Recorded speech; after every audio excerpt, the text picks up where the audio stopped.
Friend of the show, Thaddeus Russell, made some comments that have let us all down, to say the least. I'll be weighing in on a little conversation he had with an insufferable sex negativity activist by the name of Eliza Bleu. I don't recommend watching either the original discussion, which I'll link below, or even watching this video for that matter. Things I do recommend include screaming into the void, drugs and alcohol, joining or setting up a local fight club, things like that. For those that don't know you, please, if you could just give us a couple minute breakdown, or maybe just a minute breakdown of the work you've done and why they should be listening. Yeah, so I'm a survivor advocate for those affected by human trafficking. I am also a survivor of human trafficking. I was sex trafficked for 9 years. It started at age 17. I was sex trafficked in Hollywood, and it just pretty much continued on from there. There was a bit of a break in between of the time that I was trafficked because I just turned 40. So there was a bit of a break in between, but because that initial trauma was there, unfortunately, I willingly chose to go back to that lifestyle and inadvertently was trafficked again. So after I had the opportunity to be free and leave my abuser for the last time, I went to a safe house. And it still took me a while after that even to leave my former abuser. And then finally I got free. And now after a lot of years, I became an advocate for those affected by the crime. And then in April 2020, I decided to go public, not necessarily with my story, although that has been a part of it, with my advocacy. In my public life, I've tried to be more of an advocate and a little bit relying less on being a survivor. First of all, let me commend you for your bravery. Speaking out for the victims of human trafficking. Wow. I don't think I've ever heard anyone take that position before. This whole new idea that sexual slavery is a bad thing. It's giving me a lot to think about. Okay, lady. You were in Hollywood, not Libya. We have millions of police in this country who will bend over at the first word of a white woman. You had a job. You were no more a slave than anyone else. You were 17 when it began. So I can't wait to hear you tell me how actual children need protection, as if that has anything to do with your story. Yeah, that's a bit about me. I'm probably best known for taking on Twitter. I'm best known for probably taking on Jack Dorsey on Twitter. He and I had a friendly relationship, and I sort of, once I realized that they have a child sexual abuse material and human trafficking problem on Twitter, I sort of flipped up on him and started taking him head on. And if I do say so myself, I am winning. Nice. Well, we can use some winning in this. I don't want to declare a win yet, but let's just put it this way: I'm writing my speech. I'm writing my speech for award of fix the Twitter pedo problem. Strange. A human trafficking and pedophile problem on Twitter. And no one told me about it. I mean, I wouldn't know myself. Thanks to Karens like this, I don't have freedom of speech. But I have to believe someone would have informed me. Of course, it might just be that some people are born with different sexual orientations, and that fear-mongering and fascism shouldn't be the response. Super rudimentary question. When I hear trafficking, I assume that it means it's against the person's will. Is that correct? So the definition of human trafficking would be force, fraud, or coercion for the sale of labor or sex. So where you would talk about will, where you would talk about willing participant, you might get into the coercion aspect of things. I consider myself a survivor of a coercive relationship. That's where we talk about trauma bonds, Stockholm syndrome, things like that. I felt like I was in a relationship because I had multiple abusers, pimps, traffickers, whatever you want to call them. I was in a relationship in my head with them.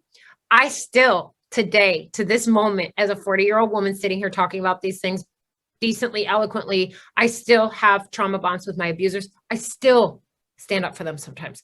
You are the definition of a professional victim. The whole concept of coercion is bullshit. We live under capitalism. Everyone is coerced. Everyone is coerced. Everyone is coerced. Everyone. You had a shitty relationship. Welcome to the fucking club. Better hurry up and take more people's rights away. Under Sure. all circumstances, anyone under the age of 18 that's selling sex for any type of anything, whether it be money or any type of goods, that commercial sex is considered, anything under the age of 18 is considered a human trafficking victim. Oh, okay, so you admit that the definition is a smoldering pile of horse shit. Anyway, we're skipping the rest of what she has to say before the guest of honor arrives. Eliza, you say you talk to anyone, so my invitation is extended. We'll see how it goes with someone who actually pushes back against you from the sex-positive, pro-human rights side. Now, let's hope Thad has something reasonable to say. Hello. Take a seat, Mr. Russell. Why are you here today? I already have. I'm sitting down. What do you want? I was doing my Chris Hansen impersonation. It was just a stupid joke. Anyways, brother, thank you for coming, man. I know that you've had your feet held to the fire all week, so let's start by getting your opening salvo to what you thought about our conversation leading into this. Oh, with Eliza right now? Yeah, if you don't mind. I mean, just if there's anything that you took away from it. Were you listening to a different conversation? No, I didn't know. No, that's great. I want to comment. I didn't know we were going to do this. This is great. I want to say, first of all, Clint, thank you so much for doing this. My pleasure. You're both Eliza and I think we agree on this. You're a real hero of freedom for doing this, because Eliza and I think also agree that the main problem, we've talked about this, is that people literally they're not willing or able to talk about these subjects at all, which causes tremendous harm to everyone, right? I agree. I want to say that. I want to say, Eliza, thank you for doing this. Thank you for the things you've said on Twitter about taking my ideas seriously, at least to talk about them without agreeing with them necessarily. Thank you for not calling me a pedophile and saying I should go into a wood chipper like many hundreds of people have in the last few days. And we need to talk about this. This is a real serious problem among people who have these ideas about pedophilia under every corner. It's doing a ton of damage. And, I'm not playing the victim. I'm saying this is terrible for our culture, that we have people who basically act as lynch mobs if there's even like the faintest possibility that someone might have something to do with pedophilia. And I never have in my whole life. And I have a mountain of evidence to show that. Sure. But the other thing I want to say about your work, Eliza, is that I have been working with sex workers for many years, sex worker activists, and they take quite a different position than you on some things. But the idea of taking the issue outside of the purview of the government is completely, as Clint was saying, just the only way we can go forward, because you're absolutely right.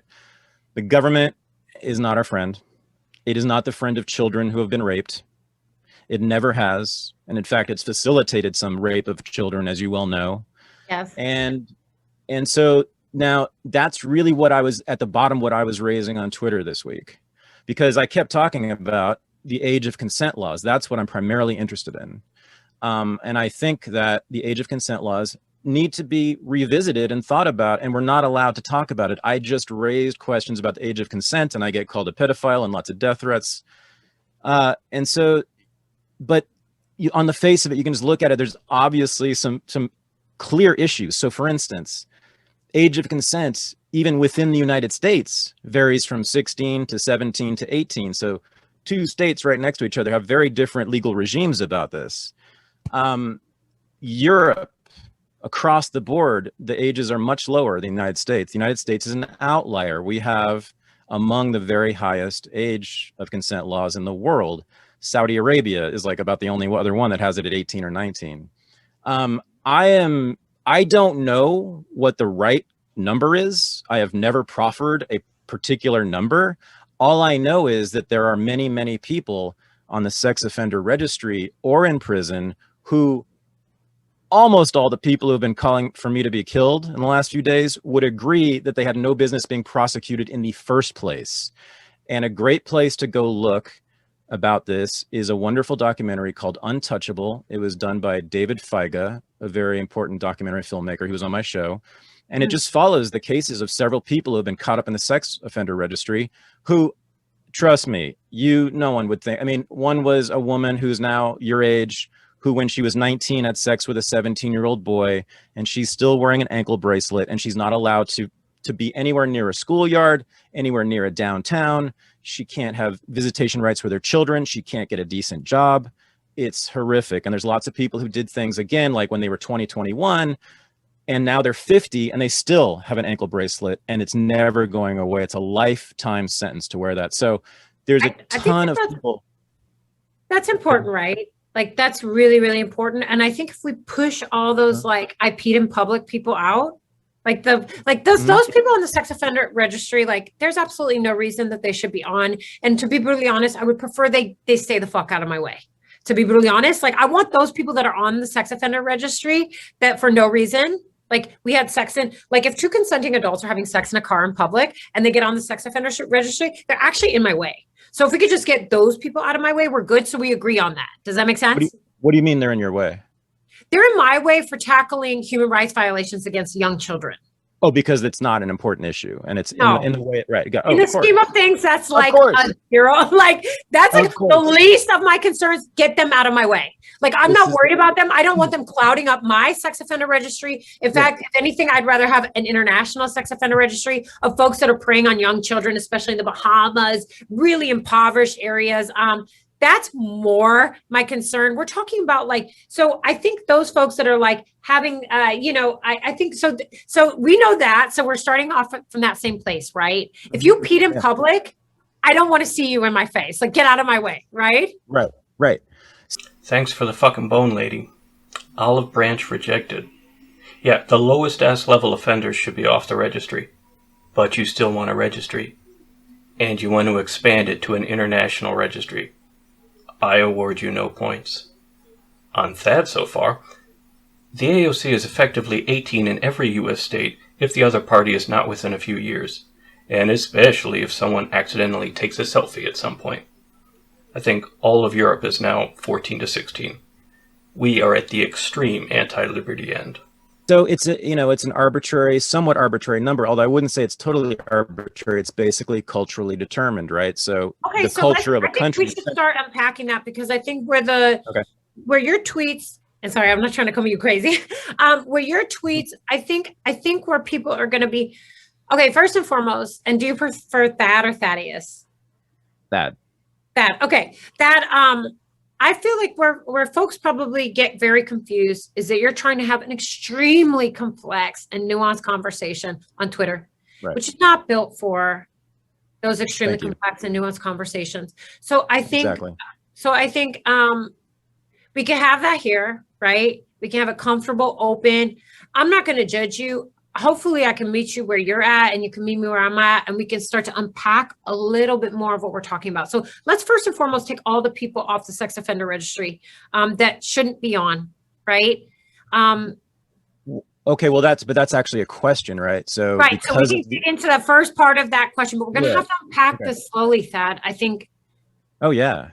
Oh, it's enormously complex. Do you want to start with the sex offender registry and like what that would look like, or? And the stakes are enormous. So let me just hop in for 2 seconds. I just want to say that, like, that for me is, I think, the valuable aspect of this conversation that gets overlooked because people are so this is such a taboo subject. Everyone's like, well, think about the kids. So then no one cares about these adults that are innocent, that have their lives ruined. And obviously everyone cares about the kids here. So I don't think anyone has any disagreement there. So I do want to just focus a little bit on the fact that there are, tens of thousands of otherwise peaceful, non-predatory people who can't get a job, who have to declare to their neighbors that they're a predator and all sorts of shit. I mean, if we can't resolve that, I think that it kind of comes first, in that you kind of need to get rid of that problem before you can actually address the more serious one, which is that children's lives are at risk. Completely. So I just want to say something before, Eliza, we do the sex offender registry thing. I want people to know what my position is on this. Okay. So cool. Sorry if I interrupted. No, it's all good. Even though I praised you and Clint for being anti-statist on this question, and I am an anti-statist almost all the time. Okay, when you say anti-statist, just so I know, do you mean exactly what do you mean? Like anarchist. Okay, cool. I'm kind of I don't like labels at all. I hate labels. I hate labels. Cool. Okay, I'm just trying to get. But I feel I'll tell you. let me tell you. This conversation is very nuanced and it's going to get clipped. So I want to make sure we're crystal clear about where the parameters are. I'll tell you. So, I mean, in terms of my politics, I've said this publicly. I'm happy to say this. If I were a congressperson, my record would look like 99% like Ron Paul's. Okay, cool. Okay. Then there's a bunch of other stuff, right? I have ideas about culture and society that are different than libertarian stuff. So I'm very different than a lot of libertarians on other issues. But on economics, public policy, I'm pretty much straight ANCAP. So that's who I think okay. But having just declared that I'm an ANCAP, guess what? I have a way of bringing things out of people. Well, you didn't, but the issue brought the statism out of me. And because my position on this is that maybe we can do it without the state. I don't really see that happening. I'd love it for it to happen. But people who abuse, molest, and rape children need to be put into concentration camps very far away. Fuck you. How about no one goes into concentration camps? Are you saying rape and molestation should be illegal? Okay. What does that have to do with the age discussion? God, you both tried to throw each other a bone and you both made asses of yourself in the attempt. Let's hope this gets better. For a very long time. That's my position. Hang on the children part. Then, so that's happening. There are children. Again for the record, because I think that's important. I said it all over Twitter. I said it many times all over Twitter. They are hearing you, Daddy. They're not hearing you. Because they're too busy calling me a pedophile for no reason whatsoever. No, they obviously, if you can't control your urge to rape a child, I mean, especially a prepubescent child, I don't see how that can't be identified as rape, because I don't think that prepubescent children really have an interest in sex. So it's just definitionally rape to me. And then we can talk about teenagers, which gets murkier, right? But like certainly anybody of any age who is molested, assaulted, or raped, I believe, and can't control that urge, has to be separated from society. Now, here's the difference between me and a lot of the people who have been calling for my death on Twitter. What I see, not from you and not from a lot of people who kind of work in your space, and especially women, I think it's mostly men who do this, they seem basically only interested in proving how badly they're going to kill a pedophile. They don't seem to care that much about protecting children. So if I were to come across someone raping a child, I mean, of course, my first instinct is, I'm sick of this, fuck a wood chipper. Gun is much easier and cheaper and faster. But that's not really my primary interest. My primary interest is making sure this never happens again. And so that I don't see, unfortunately, I wish there was some other alternative, but I don't see any other way but to forcibly remove those people from society. Christ. Okay, so prison and or murder for all rapists. What an intellectual discussion we're having. Now, at the same time, and I also know, partly because of your work and the work of many, many other people, that this is going on. It's not going on a small scale. No one knows exactly how big, but I know for sure that it's really, really big. There are a lot of children who are being assaulted, molested, or raped. And I'm a father. My son's 19. Aw, I didn't know that. So, yeah. So, you know, I mean, for people to say that I don't care about kids and they don't, and it's just, I don't even need to get into this. I do not need to defend myself, but it's a huge problem that needs to be dealt with. The state fucks it up entirely.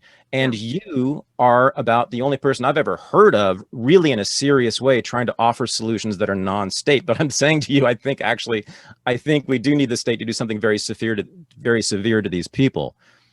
But at the very same time, I am also terribly concerned, as Clint was saying, about and you were saying, the great number of people who are either in prison or have an ankle bracelet on, or can't get a job, or are simply just, they're pariahs in their community, right? And it's eternal. It's for the rest of their lives. And I think part of that problem, a lot of that problem, is I think that our age of consent law might be too high. And I would like maybe, I'm not even sure, maybe to move more toward the European models. That's it. Okay. That's not bad. I mean, I get what you're saying, and I feel that's all I ever said. Yeah. I listen. I've gone my rounds on Twitter where I've had 3,000 people talking trash on me. I made a nice comment once about Kanye West, and I had like people telling me, I wish your trafficker had killed you. I wish your pimp had still been pimping you. Like wild stuff that you just never would expect. So you've been taking it for a few days. So I think, so that's a good starting point. I think, okay, there's a lot to unpack there. Yeah. So. Okay, shut the fuck up. Stop telling me how much unpacking needs to be done. How many times have you said that already? Each time is the wee you of the NPC siren going off. First and foremost, I think that this conversation, you kicked a hornet's nest, and I'm not opposed to kicking a hornet's nest on Twitter. That's a way to get a lot of engagement and get a conversation started. I think when we have conversations like this, people want to throw them in the wood chipper, send them off, whatever about guns, a wood chipper, whatever. I think it's funny. Like, I laugh at the wood chipper stuff, but ultimately it really doesn't help me find solutions. It doesn't help children. It doesn't help children either. Right. I mean, maybe temporarily, but probably not really. And no. I've never actually heard of anyone getting thrown in a wood chipper. It's funny for me, like on some comical, like Alex Jones, like it's comical, but it's not solutionary. Like it doesn't help me. In the long run. I'm interested in saving people, not killing them.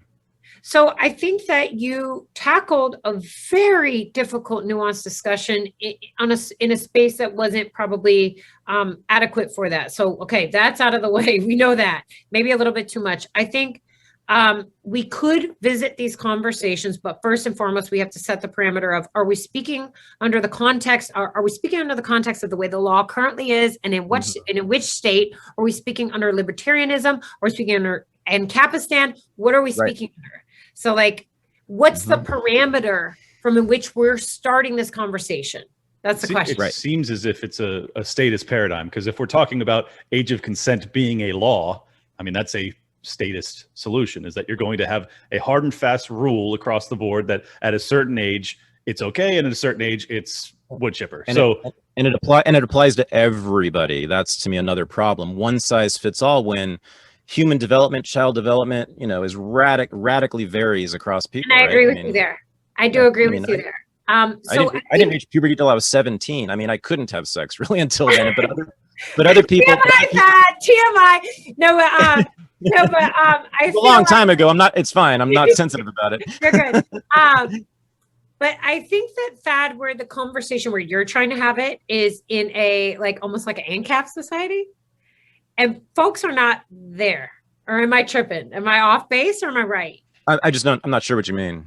Like, are you trying to have a conversation about what you want the world to be? Or are you trying to have a conversation about the way that the world is?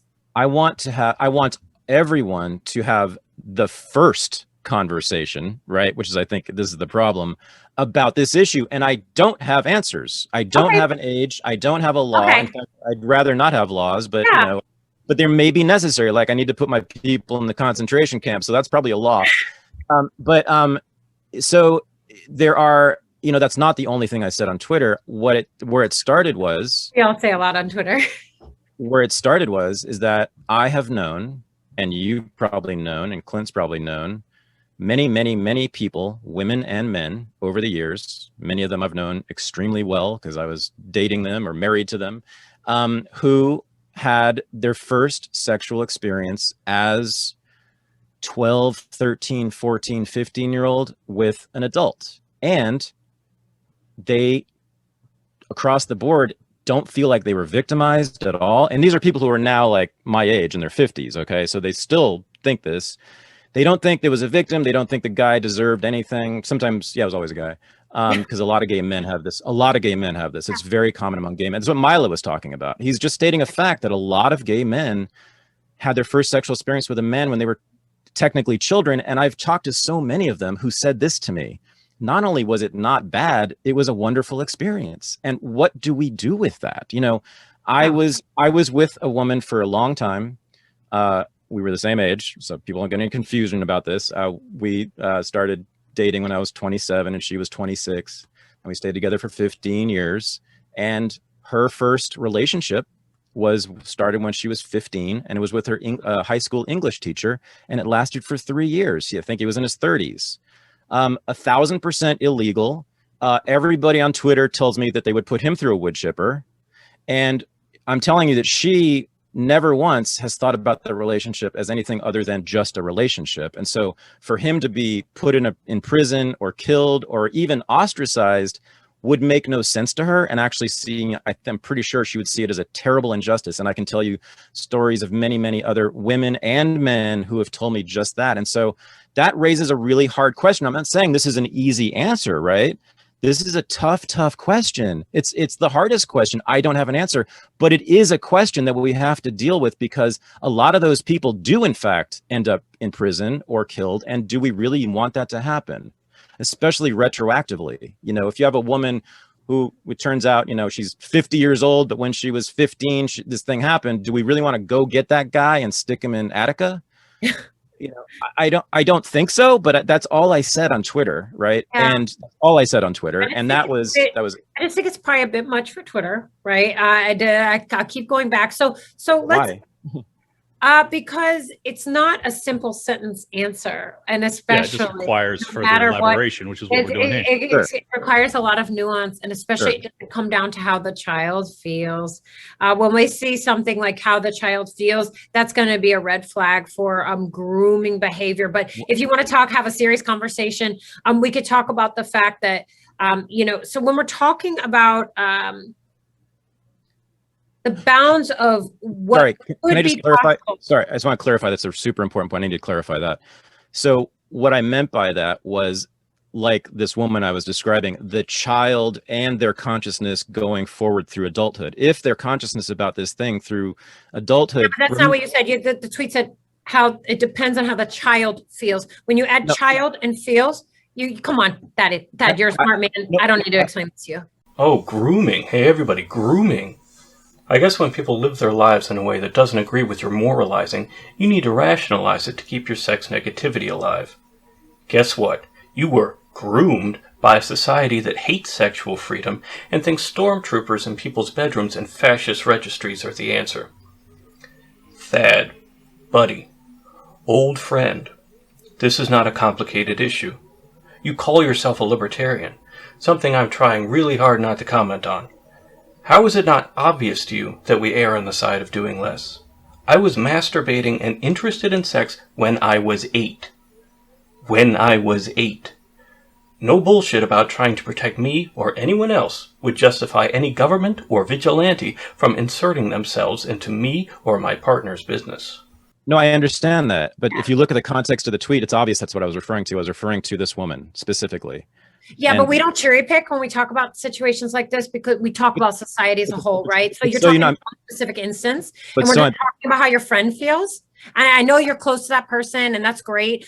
I mean, I'm a survivor of child sexual human trafficking. I can tell you how I feel. I'm not feeling too good about it right now. So we can always talk about how we feel, or we could talk about everybody as a whole, right? So let's talk about the problem as a whole, not how one person feels. So you feel not so good about someone else's private life. Yeah, that's pretty much your whole character arc. We know. Does that make sense? Well, I mean, I'm talking about many people, but okay, yeah, sure. Well, but I mean, you would certainly acknowledge that there are many people who are, 13, 14, 15 that have sex with an adult and then feel as if they were taken advantage of too. Oh, 100%. Okay, so let's focus on the worst. Yeah, okay, so let's pretend like we all have our like utopia. So if I could answer this in utopia, right? In my perfect ANCAP utopia, each community and each so it'd be each caregiver, parent, and community, including teachers, potential faith leaders, and neighbors, will decide if the child is ready to consent and look at the child's behavior. Do they have a job? How is their education going? Are they cognitively available to have sex with this individual? And then also look at the history of the individual as well. So does this individual have a history of abuse? Yep. And then you go from there. Yep. So that's the answer. And I feel that these are conversations because, in different cultures, you cannot turn your back on different cultures and you have to respect them. But in an ANCAP society, you also have to expect that if someone engages in a relationship where it's not seen by the community, by the very small community, as a agreed upon, you have to accept the consequences. That's the answer. I agree with everything you just said 100%. That's the answer. But you weren't adding that nuance. But Thad, you were not adding that nuance on Twitter, and you know it. And I'm not trying to be mean to you. Like, I'm cool. Like, we're cool. But I'm just like, you weren't adding that on. You weren't adding that in. And I was like, yo, that's a smart person. Like, why are you dropping the ball? Maybe it's because you didn't have anyone to talk to about it. I'm here to talk to you about it. I'm like, yeah, in a perfect world, we could all agree. And honestly, Thad, I wish that communities were small like that and involved in their children's lives. I truly feel that child sexual abuse material, and human trafficking would diminish by quite a bit. And that's partly why I'm ANCAP, right? That's what led me to this, because I see the government's fumbling this. And do I feel that some minors are more equipped to engage in sexual activity with adults than others? Yes, but we always look at the most. So when we set those numbers, right, we set them for life expectancy. So life expectancy has changed. Also, in different countries, different children have different things expected upon them. So children can be expected to clean, work, and maybe not even getting educated because they're expected to raise their siblings because their parents are working in fields. So when we're comparing to other countries, we have to put that all into the play. Does that make sense? 100%. In some countries, they're expected to get married when they're 12, right? 100%. I mean, yeah. So we have to put all this. So in a society where we're all living, like, I guess, ANCAP or like ANCAP, I'm expected to live as neighbors with folks that might marry at 12. Yeah. And then we have to, and so the way that works is you decide whether or not your neighbor. So eventually, if you decide, okay, this community over here is on some heavy, exploitation of children, then as a community, as the neighbor, you would take over that community. And that's Counterpoint. Your neighbors decide what's best for them, and you decide what's best for you. Localizing authoritarianism to small communities just makes you a micro-fascist.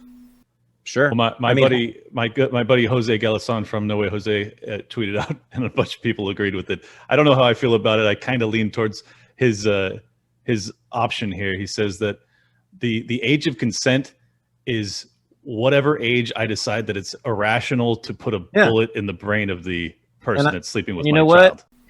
And we thank the chimpanzee community for their contribution. But I'm really only interested in conversations with people who are able to get past their lower limbic reactions. It's fun, however, to think about how we got here, by people like that making our laws. And you know what? I think I said I agree with that. I have no problem with that. I mean, I think that honestly, it's a good enough deterrent that it would keep a ton of people from even considering it. I think what we're missing in this conversation, it was also force parents to be a part of their children's lives, which we are lacking right now. This is a big problem of why this is happening in the first place.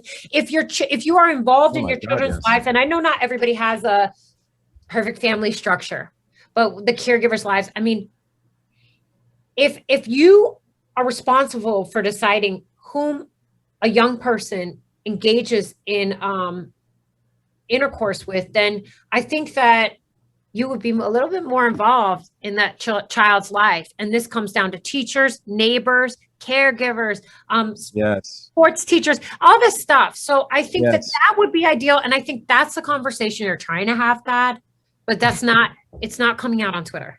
Well, we're here now. That's what we're doing. Yeah. So, as you said, it doesn't, you can't do this on Twitter. So that's why you can't. Yeah. So as far as the feelings go, so the community and the caregivers would decide if the child is being groomed, manipulated, or coerced. Of course. But the child doesn't decide necessarily. And at what point do they decide that? Maybe we could debate on cognitive ability. Sure.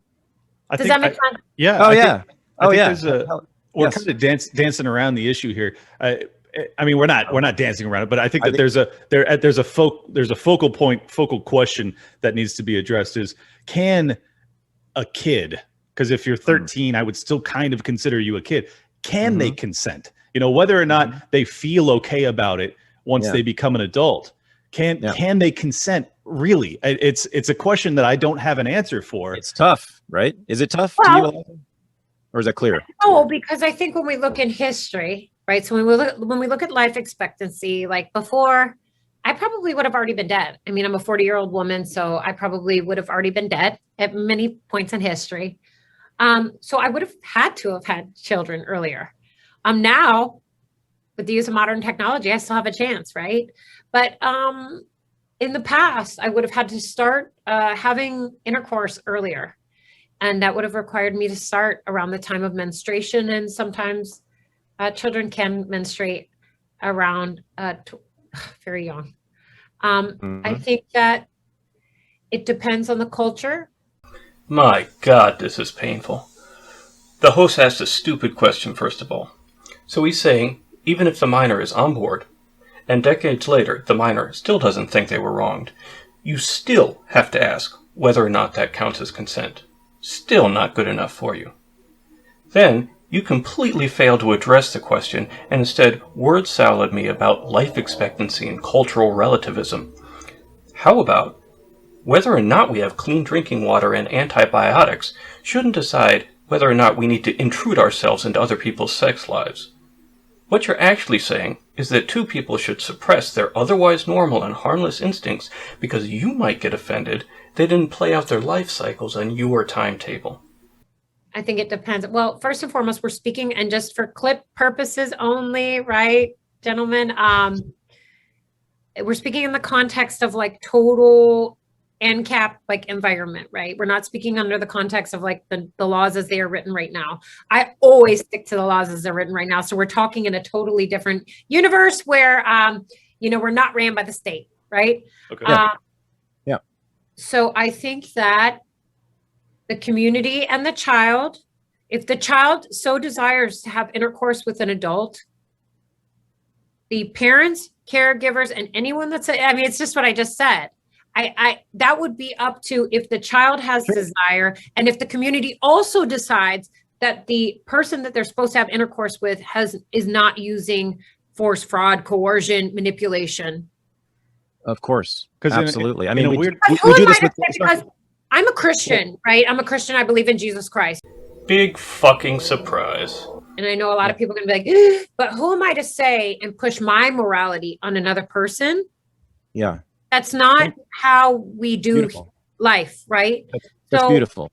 So if someone comes from a culture, so if someone comes to Ancapistan and moves in next to me and they're used to children procreating at a very young age, it's not for me to push my morality on them.